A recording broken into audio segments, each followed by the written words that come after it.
Something new.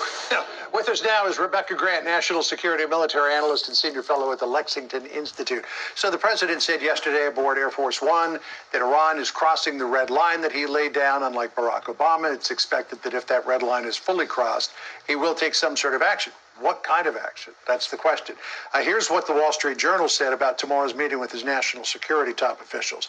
The president's planned meeting with senior administration officials will be a discussion about the next steps, which could include boosting anti-government sources online, deploying secretive cyber weapons against Iranian military and civilian sites, placing more sanctions on the regime, and military strikes, the officials said. So he's not ruling out military strikes, but it sounds like that's way down the list.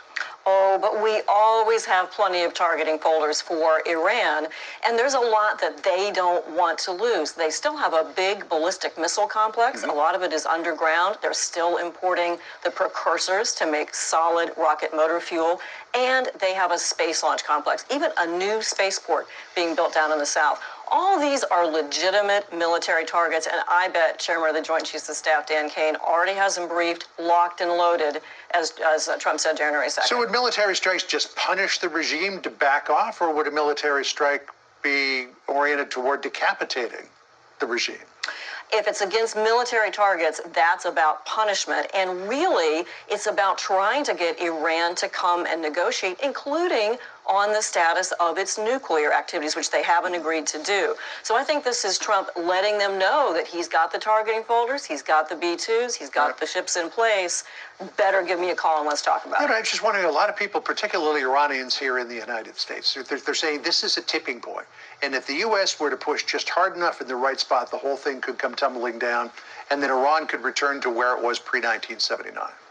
Wouldn't that be nice? But remember, the IRGC, the Revolutionary Guard, they're a business operation too. And so part of it would be pushing hard against not only their terror apparatus, but all the work that they're doing, building the missiles, space launch, all this kind of stuff that they're into. There's a lot that would have to be pushed. I sure hope it happens. All right, so Iran is warning the U.S. of retaliation if it were to get involved militarily, saying this. Iran warned President Donald Trump on Sunday that any U.S. attack would lead to Tehran striking back against Israel and regional U.S. military bases as legitimate targets. Parliament Speaker Mohammed Bakr Kalibaf told the parliament. Well, we saw how feeble that was during midnight hammers. So is there really much to worry about? That threat wouldn't really seem to hold a whole lot of water. There is not much Iran can do. They expended so many missiles back in 2024 and 2025, so many intercepted.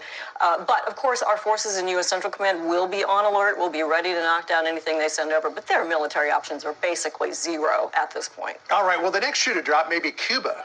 After Venezuela, lengthy Truth Social post, President Trump wrote this. Cuba lived for many years on large amounts of oil and money from Venezuela. In return, Cuba provided security services for the last two Venezuelan dictators, but not anymore. Most of those Cubans are dead from last week's USA attack, and Venezuela doesn't need protection anymore from the thugs and extortionists who held them hostage for so many years. Venezuela now has the United States of America, the most powerful military in the world by far, to protect them, and protect them we will. There will be no more oil or money going to Cuba, zero. I strongly suggest they make a deal before it's too late. Could this be the beginning of the end for the Cuban regime? Oh, I hope so. Here's this wonderful island, 90 miles from the biggest, most powerful country in the world, and they've ruined that place. What I'd like to see, of course, is a change. But what Trump is saying is he thinks they're so weak they'll crumble from within. A little bit of a split with Secretary Rubio, who said after the Maduro apprehension that he didn't think Cuba's leaders were going to be sleeping easy at night. Well, I mean, this regime has proven since 1959 to be nothing if not resilient.